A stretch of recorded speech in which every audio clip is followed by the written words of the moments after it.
হর হর মহাদেব। কেদারনাথ নামটা শুনলেই অনেকেরই মনে হয় একবার কেদারধামের দর্শন করে আসি। তবে আমরা মোবাইলে রিলসে যা দেখি তার সাথে রিয়েলে অনেকটাই পার্থক্য রয়েছে। এখানকার পরিবেশ, ওয়েদার এবং এখানকার পরিস্থিতি পুরোটাই কিন্তু আলাদা। 11,700 ফুট উচ্চতায় হিমালয়ের কোলে অবস্থিত কেদারনাথ মন্দির। এখানে হেঁটে পৌঁছানোটা অতটাও সহজ নয় যারা ঘরে বসে মনে করে। সব পরিস্থিতির মধ্যে তোমাকে পা চালিয়ে যেতে হবে, কারণ দাঁড়ানোর উপায় নেই। কখনো কড়া রোদ, আবার কখনো ঘন কুয়াশায় ঢেকে যাচ্ছে, আবার ঝপ করে ঝমঝমিয়ে বৃষ্টি নেমে পড়ছে। রাস্তার পরিস্থিতি তো ভাষায় বলার কিছু নেই। তো আজকের পর্বে থাকছে আমি কলকাতা থেকে কি করে কেদারনাথ পৌঁছালাম সেই গল্প। পুরো ভিডিও দেখলে তোমরা ডিটেলসে জানতে পারবে কেদারনাথে আসলে কি কি প্রবলেম ফেস করতে হবে তোমাদেরকে। হর হর মহাদেব। ফাইনালি আমি আমার স্বপ্নের জায়গায় যেতে চলেছি। আজকে যাত্রা করছি হাওড়া স্টেশন থেকে। ট্রেন রয়েছে 1309 দুন এক্সপ্রেস, যাচ্ছি হচ্ছে কেদারনাথ ধামে। তো অনেক দিনের স্বপ্ন ছিল আমার এই কেদার ধামে যাওয়ার জন্য। প্রতি বছরই কিন্তু কোনোভাবে প্ল্যান করে উঠতে পারছিলাম না। তো এই বছর 2026-এ কিন্তু ফাইনালি এই মে মাসে যাত্রা করছি। আজকে 24শে মে।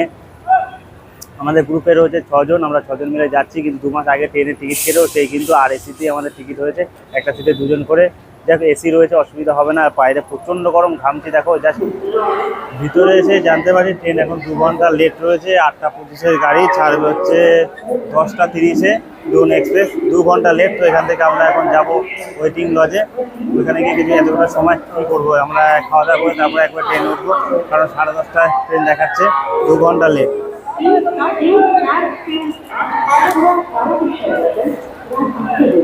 স্টেশনের ভিতরে প্রচণ্ড গরম লাগছিল বলে আমরা সবাই মিলে প্ল্যান করে চলে এসেছি এই গঙ্গার পাড়ে। এখানকার পরিবেশটা কিন্তু পুরোপুরি আলাদা। ঠান্ডা হাওয়া, তার সাথে এত সুন্দর একটা ভিউ। প্রচুর মানুষ এসে কিন্তু এখানে সময় কাটাচ্ছে। এখানকার বেশিরভাগ মানুষই কিন্তু ট্রেনের প্যাসেঞ্জার। যার যখন ট্রেনের সময় হবে সে আবার চলে যাবে এখান থেকে। হাওড়া ব্রিজের আলোটা গঙ্গার উপর পড়ছে, আর কি অপূর্ব লাগছে দেখতে, দেখো।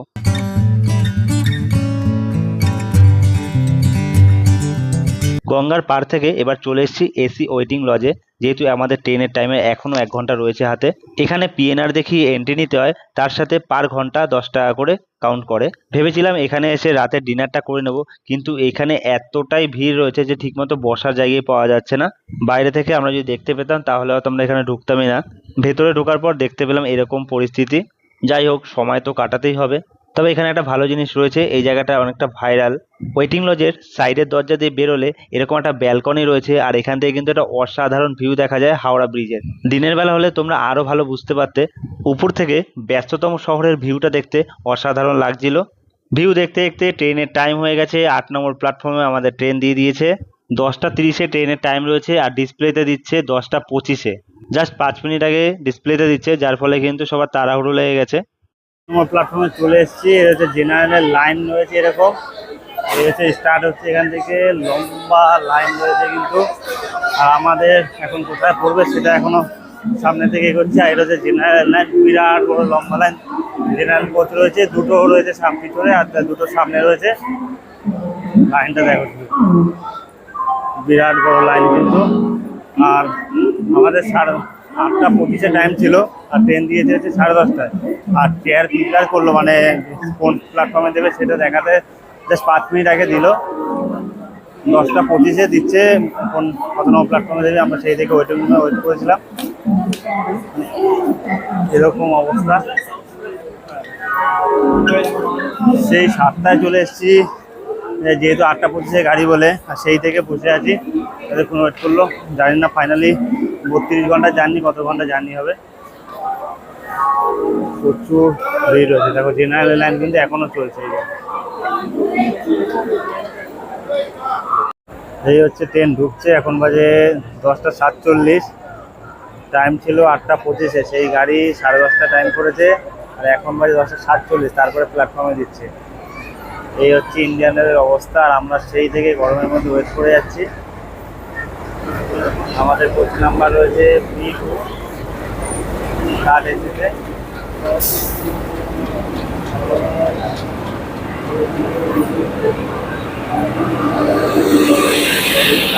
প্ল্যাটফর্মে চলে, এখন উঠে কটায় ছাড়বে কিছুই বোঝা যাচ্ছে না।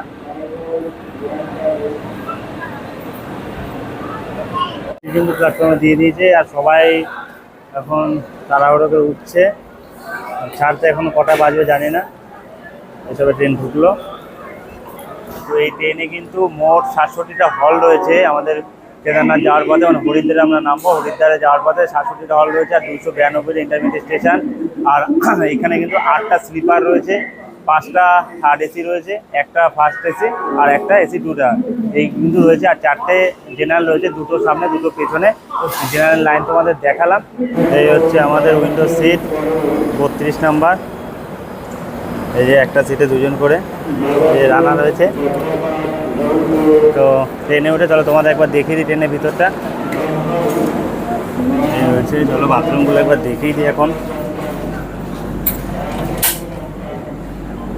বেশ পরিষ্কারই রয়েছে এদিকেরটা, আর এবার এখন ইংরেজ রয়েছে, এই আরেকটা রয়েছে, চলো দেখাই।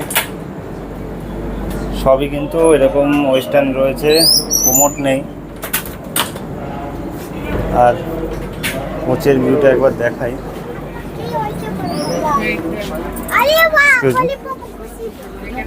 साइड वाला मिल जाता तब बढ़िया था। আমাদের সিট পরপর 3টা রয়েছে, এই একটা, এই একটা, খাওয়া শুরু করে দিয়েছে না। ঠিক আছে। ট্রেন ছাড়লো 11টা 10-এ। শরীর খুবই টায়ার্ড হয়ে পড়েছিল এতক্ষণ ছোটাছুটি করে, আর রাতের খাওয়ারও হয়নি, খিদেও পেয়ে গেছিল। তো বাড়ি থেকে নিয়ে এসেছিলাম রুটি ঘুগনি, আর আমার বন্ধু নিয়ে এসেছিল রুটি আলুর দম। অর্ধেক খাওয়া হয়ে যাওয়ার পরে মনে পড়েছে ভিডিও করা হয়নি, তাই প্রথম থেকে তোমাদের খাবারের মেনুটা দেখাতে পারলাম না। রাতে খাওয়া দাওয়া করেই ঘুমিয়ে পড়েছিলাম, আর অন্ধকারে বাইরে কিছু সিনও দেখাতে পারলাম না। Good morning. কটা বাজে? 6টা বাজতে 10 মিনিট বাকি। এখন ট্রেন এসে পৌঁছেছে, সবে ধানবাদ ছাড়লো কিছুক্ষণ আগে। ট্রেন অলরেডি 3 ঘন্টা লেট চলছে। ভেবেছিলাম রাতে ট্রেনে কভার করবে, কিন্তু রাতে ট্রেনের স্পিড আরও কম ছিল। তবে ঘুমটা কিন্তু বেশ ভালোই হয়েছিল আমার। যদিও আমাদের আরএসি টিকিট ছিল, তবে ভাগ্যক্রমে পাশের সিটটা ফাঁকা ছিল। আসানসোল থেকে একজন 3:30টার সময় উঠেছে, ততক্ষণ আমি ওই সিটেই ঘুমিয়েছিলাম। ট্রেনে স্পিড হাইস্ট 70 উঠেছিল, এর বেশি ট্রেন কিন্তু চলছে না। ফাইনালি আমাদের ট্রেন এসে দাঁড়িয়েছে গয়া জংশন। প্রায় 469 কিলোমিটার পার করলাম। এসে 5টায় ঢোকার কথা ছিল, এখন 8:30টার সময় এসে ঢুকলো গয়াতে। প্রচণ্ড লেট চলছে, প্রায় 3 ঘন্টা গাড়ি লেট আছে। এখন বাজে 8:30, আমরা গয়াতে। তো এরকমই আপডেট। দুন এক্সপ্রেস এতটা লেট হবে বলতে পারিনি। এই ট্রেনে কোনো প্যান্ট্রি পরিষেবা নেই, ই ক্যাটারিং আর অনবোর্ড ক্যাটারিং অ্যাভেলেবেল রয়েছে। তবে খাবারে অর্ডার নিয়ে যাচ্ছে, আমরা অর্ডার দিয়েছি দুপুরের খাওয়া, দেখি কেমন কোয়ালিটি আছে তোমাদের দেখাবো। ট্রেনের গতি খুবই স্লো। রাতে ভেবেছিলাম গাড়ি টানবে, গাড়ির স্পিড ছিল হাইয়েস্ট রাত্রিবেলা 70। তোমরা যদি কখনো হরিদ্বার বা কেদারনাথে আসতে যাও, তাহলে অবশ্যই এই দুন এক্সপ্রেসটাকে অ্যাভয়েড করবে। প্রচণ্ড স্লো ট্রেন। মনের মধ্যে একটা বিরাট এক্সাইটমেন্ট কাজ করছিল যে কখন পৌঁছাবো আর গিয়ে ট্রেক করে বাবার দর্শন পাবো। ঋষিকেশ থেকে বাঞ্জি জাম্প করার প্ল্যান রয়েছে আমার। যাওয়ার সময় টাইম না হলেও ফেরার সময় অবশ্যই করব। তো তোমরা পরের পার্টে ভিডিওতে দেখতে পাবে। ট্রেনের সময় একদমই কাটছে না, তার উপর গাড়ি এত লেট চলছে, একদম বিরক্ত হয়ে যাচ্ছিলাম সবাই। 517 কিলোমিটার এসে পৌঁছালাম জাখিম স্টেশনে। একদমই শুনশান ফাঁকা ছোট একটা প্ল্যাটফর্ম। এরপর এসে পৌঁছালাম দেরি অনসন। 554 কিলোমিটার জার্নি হলো। এখান থেকে আমরা কিছু টিফিন আর রেল নিয়ে জল কিনে নিলাম। 572 কিলোমিটার জার্নি করে আমরা এসে পৌঁছালাম শশারাম জংশন। প্রায় 4 ঘন্টার মতো লেট চলছে গাড়ি। 6:45টার সময় ঢোকার কথা ছিল, এখন বাজে 10:30। এত লেট চলছে গাড়ি। আমরা হরিদ্বারে কটায় গিয়ে পৌঁছাবো বুঝতে পারছি না এখনও। প্রচুর লেট গাড়ি, প্রচুর। এই দুন এক্সপ্রেস প্রচুর লেট। সে ভোরবেলা ঢোকার কথা, এখন এই দুপুরবেলা এসে পৌঁছালো শশারামে। প্রায় 572 কিলোমিটার জার্নি হলো। দুপুরের লাঞ্চের খাবার চলে এসছে। আমরা সকালেই অর্ডার দিয়েছিলাম ভেজ থালি। সেখানে থাকবে ভাত, ডাল, মটর পনির আর একটা আলুর সবজি, স্যালাড। এটার দাম পড়েছিল 130 টাকা। এবার রিভিউটা নেব রানার থেকে। মানে 10-এ কত? 10-এ 5। বাবা। ওইদিকে আমাদের গ্রুপে আরও যারা রয়েছে ওরা অর্ডার করেছিল ডিম থালি। এখানে মেনু ছিল ভাত, ডাল, ডিম কারি, একটা আলুর সবজি, স্যালাড, চাটনি, আর সাথে রুটিও ছিল। রুটি কিন্তু আমাদের ভেজ থালিতেও ছিল, কিন্তু আমরা রুটির বদলে এক্সট্রা ভাত নিয়েছিলাম। ট্রেনের খাবার কারোরই ভালো লাগেনি, খিদের জন্য খেয়ে পেট ভরতে হলো। সবার রিভিউ ওই 10-এ 4, 5 এরকমই। কি অপূর্ব লাগছে ট্রেনের গেটের সামনে দাঁড়িয়ে গঙ্গার হাওয়া খেতে। আমরা এখন ঢুকছি কাশিতে। নদীর পাড়ে নৌকাগুলোকে সব বেঁধে রেখেছে আর সব রং বেরঙের নৌকা, কি সুন্দর লাগছে দেখতে।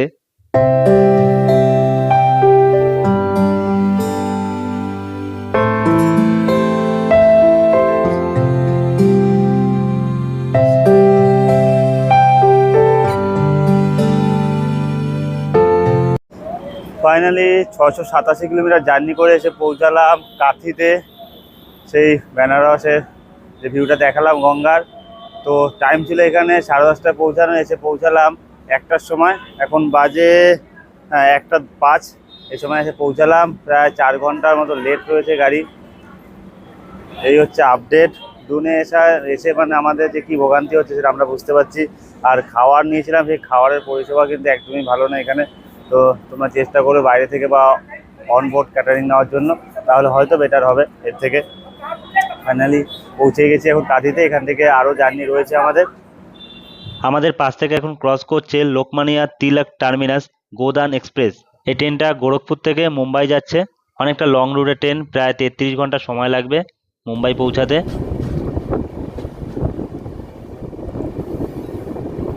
আমরা এখন ঢুকছি বারাণসীতে। তোমাদের বলে রাখি, আমরা কিন্তু ট্রেনের টিকিট কেটেছিলাম 2 মাস আগে, মানে যেদিন পোর্টাল খুলেছিল 8টা 5-এর মধ্যে আমাদের ট্রেনের টিকিট কাটা হয়ে গেছিলো। তারপরেও ওয়েটিং ছিল, সেখান থেকে শেষমেশ আরএসিতে এসছে। তোমরা যদি টিকিট কাটো মেক মাই ট্রিপ বা পেটিএম থেকে তোমরা টিকিট কাটতে পারো, কনফার্ম হওয়ার চার্জটা অনেকটা বেশি থাকে। ফাইনালি 692 কিলোমিটার জার্নি অতিক্রম করে এসে পৌঁছালাম বারাণসী। এখানেও কিন্তু ট্রেন লেট রয়েছে, প্রায় 4 ঘন্টা লেট। এসে পৌঁছালাম, এখানে ঢোকার কথা ছিল 10টার সময়। এখন এসে পৌঁছালাম বারাণসীতে। এখন বাজে 1:25। প্রচণ্ড লেট চলছে গাড়ি। দেখা যাক আমাদের হরিদ্বারে কটা পৌঁছায় গিয়ে কতক্ষণ লেট থাকে। এখান থেকে এখন বেরিয়ে যাচ্ছি, 5 মিনিটের হল ছিল। বারাণসীর পরে আমাদের ট্রেনটাকে অন্য রুটে ডাইভার্ট করে নিয়ে আসে, সম্ভবত টাইমটাকে সেভ করার জন্য, কারণ প্রায় 5 ঘন্টা লেট হয়ে গেছিল। এখন রাত্রিবেলা একটা প্ল্যাটফর্মে দাঁড়িয়েছে, এখানে স্টেশনের কোনো নাম দেখতে পাচ্ছি না। ট্রেন এখন ঢুকছে লখনৌতে কিন্তু একদম কারেক্ট টাইমে ঢুকে দিয়েছে। যেহেতু রুটটাকে ডাইভার্ট করেছিল, সেখানে টাইমটাকে ম্যানেজ করে লখনৌতে টাইমে ঢুকে দিয়েছিল। রাত্রিবেলা ট্রেনে আমাদের সাথে একটা ঝামেলা হয়ে যায়, সেটা হচ্ছে গিয়ে বারাণসীতে নামার পরে ট্রেনটা পুরো খালি হয়ে যায়, মানে আমাদের বগির সিটগুলো সবই খালি হয়ে গেছিলো। কিন্তু আমাদের সিটগুলো তখনও পর্যন্ত আরএসি রেখে দিয়েছিল, একটাও কনফার্ম করেনি। এবার আমরা রেল সহায়তা নাম্বারে ফোন করেছিলাম। ফোন করার পরে টিটিএস এবং আরপিএফ এসেছিল, যে আমরা বুঝালাম যে আমাদের পয়সা দিয়ে কাটা সিট, সেখানে আরএসিতে একটা রাত কাটালাম, পরের রাতটাও আমরা কেন আরএসিতে যাব যেখানে সিট খালি রয়েছে। তো ওরা ওদের মতোভাবে বুঝালো যে অন্য জায়গা থেকে প্যাসেঞ্জার উঠবে। আমরা বললাম আমরা তো আগে কেটেছি না, 2 মাস আগে থেকে। তো যাই হোক, কোনোভাবে কনভিন্স করে বুঝাতে পারলাম না, ওরা ওদের মতনই রাখলো। আমাদের সিটগুলো সেই আরএসি ছিল। লখনৌতে প্রায় 5 মিনিট দাঁড়াবে ট্রেন, সেই জন্য নেমে গেছিলাম রাতের খাবার নেওয়ার জন্য। কারণ ট্রেনের খাবারগুলো এতটাই জঘন্য ছিল যে আমরা খেতে পারছিলাম না। তাই জন্য সবাই মিলেই ডিসাইড করেছিলাম যে বাইরে থেকে খাবার কিনবো, যে লখনৌতে যদি বিরিয়ানি বা রাইস বা যে কোনো কিছু পাওয়া গেলে কিনে নেব। ফাইনালি অনেক খুঁজে একটা দোকানে পেয়েছিলাম, রুটি চানা বিক্রি হচ্ছিল। তো সেগুলোই আমরা নিয়েছিলাম, 70 টাকা দাম নিয়েছিল প্লেটটা। তবে খাবারটা সত্যি ভালো ছিল। এবার তোমাদের দেখাই, দেখো সিটগুলোতে যে বসে আছে এগুলো কিন্তু সবই আনরিজার্ভ প্যাসেঞ্জার, এদের কারোই রিজার্ভেশন নেই, তাও এসে বসে আছে। সেটা কোনো ফ্যাক্টর না, কিন্তু আমরা যে রাত্রিবেলা শোবো তার জন্য টিকিটগুলো কনফার্ম হলে খুব সুবিধা হতো আমাদের। Good morning. ট্রেন যাত্রার আমাদের দ্বিতীয় দিন। রাতের ঘুমটা মোটামুটি হয়েছিল, কারণ একটা সিটে 2জন ঘুমানো খুবই চাপের ব্যাপার, কারণ সিটগুলো খুবই চাপা। রাতে যখন লখনৌ পৌঁছালো একদম কারেক্ট টাইমে, তখন সবাই কনফার্ম হয়ে গেছিলাম যে হরিদ্বারে টাইমেই ঢুকে দেবে। কিন্তু দুর্ভাগ্যবশত আমাদের কপালটা এতই খারাপ, মাঝরাতে মানে 2:30-3টের দিকে এত ঝড় বৃষ্টি হয়েছিল যে লাইনের উপর গাছ উপড়ে পড়েছিল। তার জন্য ট্রেন 4 ঘন্টা দাঁড়িয়েছিল। যদিও সেই সময় আমি ঘুমিয়ে পড়েছিলাম, টের পাইনি। সকালে উঠে অ্যাটেন্ডেন্স ম্যানেজারের কাছে জানতে পারি রাতে এরকম ঘটনা ঘটেছে, যার জন্য ট্রেন আবারও 4 ঘন্টা লেট চলছে। হরিদ্বারে আমাদের ঢোকার কথা ছিল 5:20-তে, এখন 4 ঘন্টা লেট চলছে। জানি না কতটা কভার করতে পারবে। ফাইনালি 1508 কিলোমিটার জার্নি করে পৌঁছালাম হরিদ্বারে। গাড়ি প্রায় 4 ঘন্টা লেট, আমাদের 36 ঘন্টা সময় লাগলো হরিদ্বার পৌঁছাতে। এখন এখান থেকে আমরা গাড়ি ধরে যাব সোনপ্রয়াগ। প্রথমে আগে গঙ্গা স্নান করবো, গঙ্গা স্নান করে তারপর সোনপ্রয়াগ যাবো। অনেকটা লেট ছিল কালকে রাতে, কিন্তু গাড়ির লাইনে বা গাছ পড়ে গিয়ে অনেকটা লেট করে দিয়েছিল। তার জন্য কিন্তু আমাদের 4 ঘন্টা এক্সট্রা লেট হলো, নয়তো গাড়ির টাইমে পৌঁছে যাচ্ছিলো। কালকে প্রচণ্ড ঝড় বৃষ্টি হয়েছিল রাত্রিবেলা, এর জন্য কিন্তু গাড়ি লেট হয়ে গেছে, মানে গাড়ির ট্র্যাকের উপরে গাছ পড়ে গেছিলো। তো এই যে আমাদের গ্রুপ সবাই এখন নামছে, এই জাস্ট ঢুকালো। 5টা 5:30টার সময় নামার কথা ছিল, সেখানে আমরা 9টা থেকে 9:30টায় নামলাম। এই যে আমাদের গ্রুপ, সব লাগেজ প্যাকেজগুলো গুছিয়ে নিলাম, নিয়ে এবার এখান থেকে আমাদের গাড়ি রিজার্ভ করা আছে, সেটা আসবে, তারপরে যাবো। চলো সবটাই তোমাদের সাথে শেয়ার করছি। আমাদের গাড়ি নামিয়েছে 2 নম্বর প্ল্যাটফর্মে। আমরা এখন এই ওভারব্রিজ থেকে যাচ্ছি 1 নম্বরে। 1 নম্বর থেকে বেরোতে হবে। তারপরে চলো প্ল্যাটফর্ম ভিউটা তোমাদের দেখাচ্ছি। আমরা এখন নামলাম, এই যে সবাই কিন্তু এখন দাঁড়িয়ে রয়েছে। এখান থেকে আমাদের গাড়ি আসবে, সব বেরিয়ে যাবে একসাথে। তো হাই করে সবার জার্নি কেমন হলো? সেই 35 ঘন্টা জার্নি, 36 ঘন্টা লেগেছে আমাদের। তো এখন এখান থেকে বেরাবো। হরিদ্বার স্টেশনের বাইরে কিন্তু সব মহাদেবের বড় বড় মূর্তি রয়েছে, তোমাদের দেখাই। দেখো কত সুন্দর লাগছে এই মহাদেবের মূর্তি। এই যে একটা রয়েছে, কি বড় মহাদেবের মূর্তি রয়েছে। এছাড়া আরো রয়েছে একটা পিছনে, ওটাও আমি তোমাদের দেখাচ্ছি। হরিদ্বার স্টেশনের বাইরে কিন্তু এরকম বড় বড় সব মহাদেবের মূর্তি রয়েছে, দারুণ লাগছে। হর হর মহাদেব। আগে একটা নীল লাগানো রয়েছে, এটা কিন্তু সাদা শ্বেত বর্ণের মূর্তি রয়েছে, অসাধারণ লাগছে। হর হর মহাদেব, হর হর মহাদেব। স্টেশনের বাইরে, স্টেশন থেকে একদম বাইরে বেরোলে কিন্তু মেন রোড রয়েছে। আর এখানে তোমরা প্রচুর শেয়ার গাড়ি পেয়ে যাবে। আর এটা হচ্ছে আমাদের গাড়ি। এই যে লাগেজগুলো লোড হচ্ছে এখন, তো উপরটাতে লাগেজ লোড হচ্ছে। অটো রয়েছে, সব কিছু শেয়ারে তোমরা পেয়ে যাবে স্টেশন থেকে বেরালেই।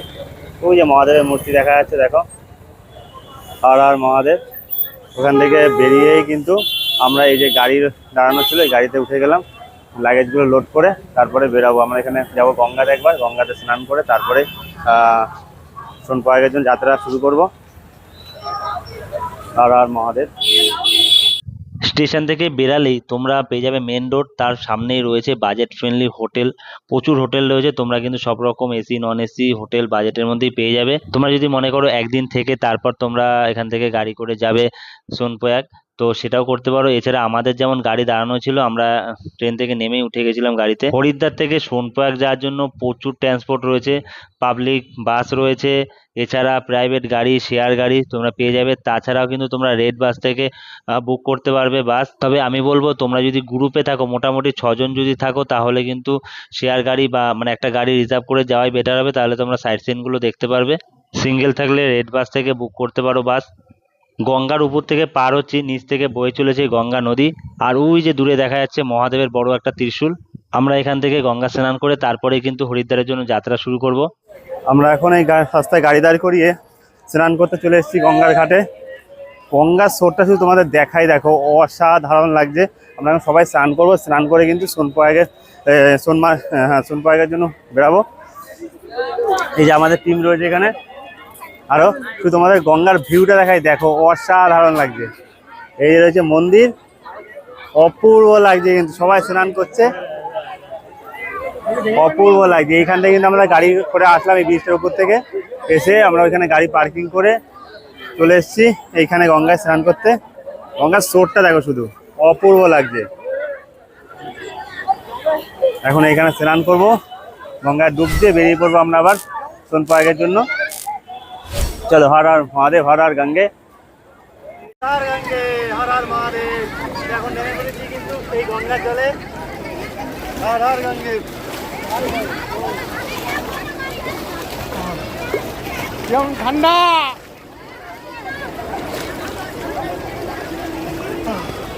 ঠেলে ফেলে দিতে ঘুরে যাচ্ছে, কেউ দাঁড়ানো যাচ্ছে না, এত স্রোত না।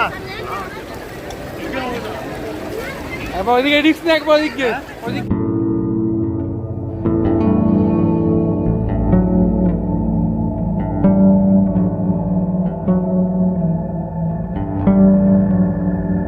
হরিদ্বার থেকে যাওয়ার পথে তোমরা কিন্তু রাস্তার পাশে দারুণ দারুণ সব ভিউ দেখতে পাবে। এছাড়া মহাদেবের তো অনেক বড় বড় সব মূর্তি রয়েছে, ত্রিশূল রয়েছে, সেগুলো তো থাকবেই।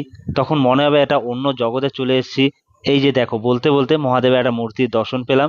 কত বড় একটা মূর্তি, যে এত বড় বড় বিল্ডিং এর মাঝখানেও কিন্তু মহাদেবের মূর্তি আগে দেখা যাচ্ছে। হর হর মহাদেব। এই রাস্তাতে যেতে যেতে মহাদেবের নাম নিতে নিতে কখন যে সময় কেটে যাবে তোমরা বুঝতেই পারবে না। স্টেশন থেকে বেরিয়ে গঙ্গা স্নান করে এখন যাচ্ছিলাম সোনপ্রয়াগের দিকে। তো সেখানে রাস্তায় দাঁড়িয়ে পড়লাম টিফিন করার জন্য, কারণ ট্রেন থেকে নামার পরে কিছুই খাওয়া হয়নি। এই যে ধাবা রয়েছে, রসুই ধাবা, সেই রসুই ধাবাতে আমরা এখন টিফিনের জন্য দাঁড়িয়েছি এখানে। এই যে রয়েছে রসই ধাবা, রাস্তার পাশেই পড়বে। এখান থেকে আমরা খাবার নিয়ে নিয়েছি, চলো দেখাই। আমাদের টেবিলে খাবারটা চলে এসছে। আমরা গ্রুপে 6 জন ছিলাম, এই দিদি অ্যাড হয়েছে। এই যে আমাদের খাবার এখানে চলে এসছে, সবার জন্য আলু পরোটা অর্ডার করা হয়েছে। আর এই হরিদ্বারে সেই দিদির সাথে মিট আপ হলো। তো এখন খাওয়া দাওয়া করে এখান থেকে বেরিয়ে যাবো আমরা আবার সোনপ্রয়াগের উদ্দেশ্যে। চলো সেখানে দেখা হচ্ছে। হরিদ্বার থেকে সোনপ্রয়াগ যাত্রায় সময় লাগবে প্রায় 8 থেকে 9 ঘন্টা। তবে বলে রাখি, রাস্তায় যদি জ্যামে ফেসে যাও তোমরা, তাহলে কিন্তু টাইমের কোনো নির্দেশিকা নেই। এবার আমরা শহরের কোলাহল ছাড়িয়ে আস্তে আস্তে কিন্তু জঙ্গলের ভিতর দিকে ঢুকছি, মানে ঋষিকেশে আমরা কিন্তু ঢুকে গেছি। রাস্তার অসাধারণ ভিউ সেই দেখতে দেখতে সময় কাটছে। আমরা অলরেডি হরিদ্বার থেকে 29 কিলোমিটার দূরে চলে এসেছি, আর এখান থেকে দিল্লি প্রায় 251 কিলোমিটার। ঋষিকেশে আসলেই কিন্তু তোমরা সব অ্যাডভেঞ্চার রাইডগুলো চড়তে পারবে, যেমন রিভার র্যাফটিং রয়েছে, ইন্ডিয়া হাইস্ট বাঞ্জি জাম্প রয়েছে ঋষিকেশে। গাড়ির উপরে যে বোটগুলো নিয়ে যাচ্ছে, রিভার রাফটিং করার কিছু কিছু সেন্টার আছে যেখান থেকে রিভার রাফটিং শুরু হয়। তো গাড়ির উপরে বোটগুলো নিয়ে যায় এবং যারা রাইড করবে তাদেরকেও কিন্তু গাড়িতে চাপিয়ে নিয়ে যায়। আমাদের যাওয়ার সময় টাইম হলো না, কারণ ট্রেন অলরেডি 4 ঘন্টা লেট করে দিয়েছে। 5টায় নামার কথা, সেখানে 9টায় নেমেছি। তারপরে স্নান করে খাওয়া দাওয়া করতে করতে অনেকটাই লেট হয়ে গেছিলো। তবে আমি আসার সময় বাঞ্জি জাম্প করবো সেরকম ইচ্ছা রয়েছে। চলো সেটা তোমরা পরের পার্টে দেখতে পাবে। রাস্তার ভিউ দেখতে দেখতে কিন্তু মন মুগ্ধ হয়ে যাবে। একটা পাহাড়ের কোলে একটা পাহাড়, অসাধারণ লাগছে। দেখো শুধু একবার ভিউগুলো।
অসাধারণ ভিউ, মানে বলে বোঝানোর মতো না। তো দেখতে দেখতে দুপুর হয়ে গেছে আর আমাদের খিদেও পেয়ে গেছে। আমরা এখন করব লাঞ্চ। এই রাস্তা ধরেই আমরা আসছিলাম, তো রাস্তার পাশে একটা ভালো ধাবা দেখে দাঁড়িয়েছে গাড়ি। অঙ্কিত ভোজনালয় অ্যান্ড ফাস্ট ফুড, এই ধাবাটাতেই দাঁড়িয়েছে আমাদের গাড়ি। তো এখানে আমরা অর্ডার দিয়ে দিয়েছি ভাত, কারণ আমরা একটু মাছ ভাতেই বাঙালি। তবে এখানে আর মাছ চলবে না, পুরোপুরি কিন্তু ভেজ আইটেম। খেতে সবারই একটু সমস্যা হচ্ছিল, কারণ এখানে চালগুলো আতপ চাল, আমাদের ওখানকার মতো না। আর রাজমা চালের ডাল দিয়েছে আর একটা সবজি দিয়েছে। তো টেস্টগুলো তো আমাদের ওইখানের মতো একদমই না, তার জন্য কিন্তু সবারই খেতে সমস্যা হচ্ছিল। যাই হোক, খিদে পেয়েছে, সবাই পেট ভরলাম খেয়ে। হরিদ্বারের পর থেকে যখনই তোমরা পাহাড়ে উঠবে, এরকম আতপ চালের ভাত আর রাজমার ডাল এগুলোই কিন্তু থাকবে খাবারের মেনুতে। আমাদের পাশ থেকে বয়ে চলেছে ভাগীরথী নদী। কি অপূর্ব লাগছে, দুপাশ দিয়ে পাহাড়, মাঝখান থেকে ভাগীরথী নদী বয়ে চলেছে। এরপরেই আসছে দেবপ্রয়াগ, যেখানে সঙ্গম স্থল। আমাদের গাড়ি এখানে দাঁড় করে দিয়েছি তারপরে যাওয়ার পথে, কারণ এখানে যে সঙ্গমস্থল রয়েছে যেখান থেকে গঙ্গার উৎপত্তি এসছে, অলকানন্দ আর ভাগীরথী মিশছে এখানে এসে। তো কত সুন্দর জলের কালারটা আসছে, বোঝা যাচ্ছে। একটা ডিপ সবুজ, একটা হালকা কালচে, এই মিশছে। এখান থেকে কিন্তু গঙ্গার উৎপত্তি এসছে। এই দুটি নদীর মিলন হয়ে দেখো এখনো পর্যন্ত কিন্তু আলাদা বোঝা যাচ্ছে, আস্তে আস্তে কি মিশে গেছে। অপূর্ব দৃশ্য কিন্তু এটা। এখান থেকে কিন্তু গঙ্গার উৎপত্তি স্থল শুরু হয়েছে। আমরা কিন্তু এখানে এসে দাঁড়িয়েছি কিছুক্ষণের জন্য, এই যে এত সুন্দর দৃশ্য দেখার জন্য। এই যে আমাদের গাড়ি দাঁড় করিয়ে ফেলেছি। হরিদ্বার থেকে সোনপ্রয়াগ আসার ভাড়াগুলো তোমাদের বলে দিই। যদি তোমরা পাবলিক বাসে আসো তাহলে 300 থেকে 350 টাকা ভাড়া রয়েছে। আর যদি তোমরা রিজার্ভ করে আসো কোনো গাড়ি, 8 সিটারের গাড়ি যদি আসো, তাহলে 7 থেকে 8,000 টাকা নেবে। এখন আমরা এসে পৌঁছেছি রুদ্রপ্রয়াগে। আই লাভ রুদ্রপ্রয়াগ লেখা রয়েছে। আর এইখানেই কিন্তু সেই ভিউ পয়েন্টটা, যেখানে মন্দাকিনী আর অলকানন্দ মিলন হচ্ছে। এই যে দেখো, একটা কাদা জল আর একটা পরিষ্কার জল মিলে সঙ্গমটা হচ্ছে। মন্দাকিনী আর অলকানন্দার মিলনস্থল। অসাধারণ কিন্তু ভিউটা। এই ভিউ পয়েন্ট আমরা এখন দাঁড়িয়েছি এসে সবাই মিলে দেখছি, আর সুন্দর হাওয়া দিচ্ছে। ঘুমিয়ে পড়েছিলাম গাড়িতে আস্তে আস্তে। মাঝের পাটি দাঁড়াচ্ছে।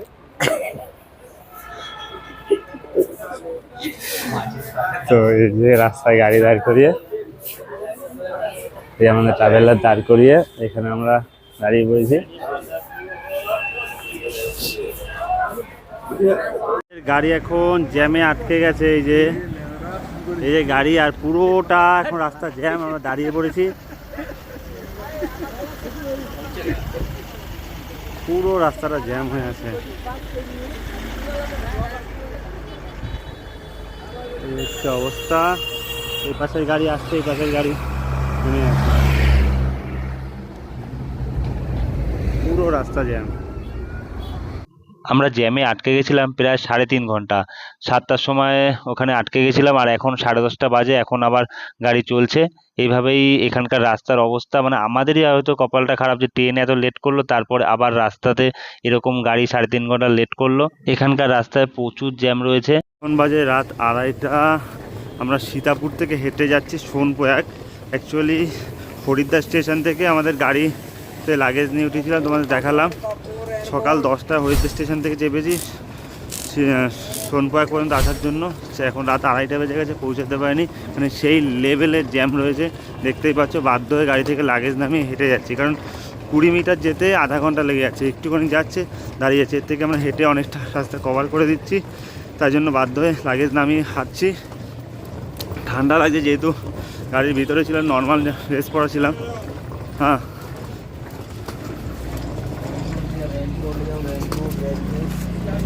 তো এই হচ্ছে জ্যাম। দেখো কিছু দেখতে পাচ্ছি না অন্ধকারে। রাত্রির 2:30 বাজে এখন।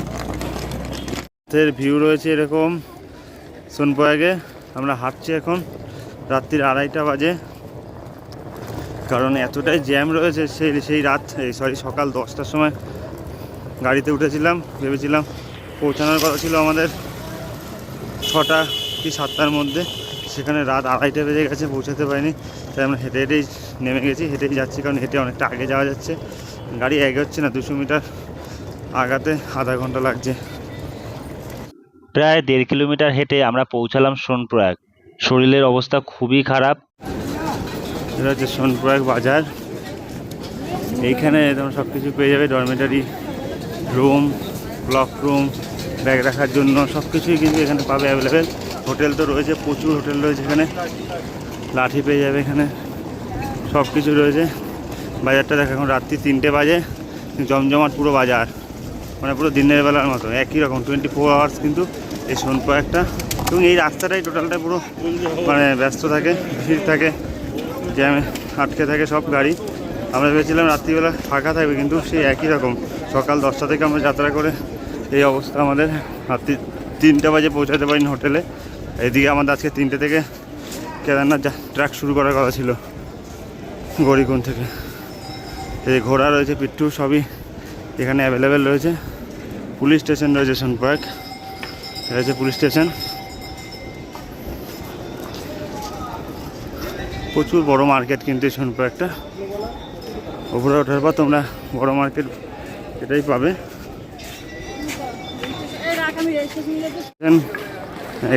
স্ক্যান করানোর জন্য কিন্তু এই যে পুলিশ স্টেশন রয়েছে, এই পুলিশ স্টেশন। এখান থেকে কিন্তু স্ক্যান করানোর লাইন দিতে হয়।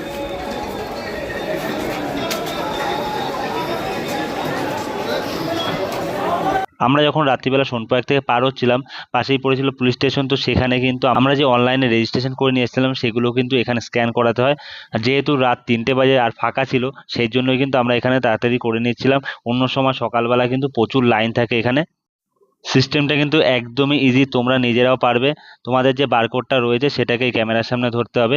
আমাদের সমস্যা হচ্ছিল মোবাইল থেকে যেটা করা ছিল, মোবাইলের স্ক্রিনের আলোতে হয়তো রিফ্লেক্ট করছিল, এই জন্য এই বারকোডটাকে স্ক্যান করা যাচ্ছিল না। আমরা প্রিন্ট আউট করে নিয়ে এসেছিলাম, সেই প্রিন্ট আউটের কাগজে কিন্তু হয়ে গেছিলো। খুবই ইজি প্রসেস, জাস্ট 1 মিনিট লাগবে। আমরা এখন এই সীতাকুণ্ডে, আমরা এখন গৌরীকুণ্ডে নেমে হেঁটে যাচ্ছি হোটেলের দিকে। রাত্রি 3:30 বাজে। সোনপার্ক থেকে একটা শেয়ার গাড়িতে আমরা চলে এসেছি গৌরীকুণ্ডে। গৌরীকুণ্ডে আমাদের হোটেল নেওয়া রয়েছে। এই হোটেলে ফ্রেশ হয়ে আবার ট্রেকিং শুরু হবে। প্রচণ্ড খারাপ রাস্তা, উঠতে অসুবিধা হচ্ছে। আর এই যে লাইনে দাঁড়িয়ে পড়েছে সব।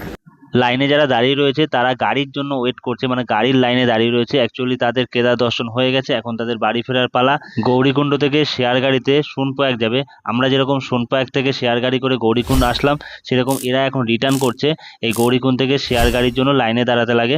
আমাদের সবার শরীর খুব কাইল হয়ে পড়েছে, কারণ আমরা যেদিন থেকে ট্রেনে উঠেছি সেদিন থেকে রাতে ঠিকমতো ঘুম হয়নি। এখন রাত বাজে 4টে, আমরা এসে পৌঁছালাম গৌরীকুণ্ডে। সেই সকাল 9টায় গাড়িতে উঠেছি আর এখন বাজে ভোর 4টে। এরপর আবার 2 ঘন্টা রেস্ট নিয়েই 22 কিলোমিটার ট্রেকিং শুরু হবে। হোটেলে এসে এখন সবাই রেস্ট করছি। এরপর গৌরীকুণ্ডে স্নান করে আবারও কিন্তু ট্রেকিং শুরু করব। সেই ভিডিও থাকছে পরের পার্টে। এতটা জার্নি করার পরে আবারও কিন্তু 22 কিলোমিটার ট্রেক করতে আমরা পারবো কিনা সেটা দেখতে হলে থাকতে হবে পরের পার্টে। আমরা এই কেদারনাথ ট্যুর করছি the sleeping Buddha outdoor tour এজেন্টের সাথে। খুব সুন্দরভাবে ট্যুরটাকে অর্গানাইজ করেছে এবং আমাদের গাইড করে নিয়ে গেছে, সব রকম খেয়াল রেখেছে, খাওয়া দাওয়া সবই ভালো ছিল। আমি এখন গৌরীকুণ্ডে স্নান করি আর তোমরা সাবস্ক্রাইব করো। দেখা হচ্ছে নেক্সট ডেস্টিনেশনে। হর হর মহাদেব।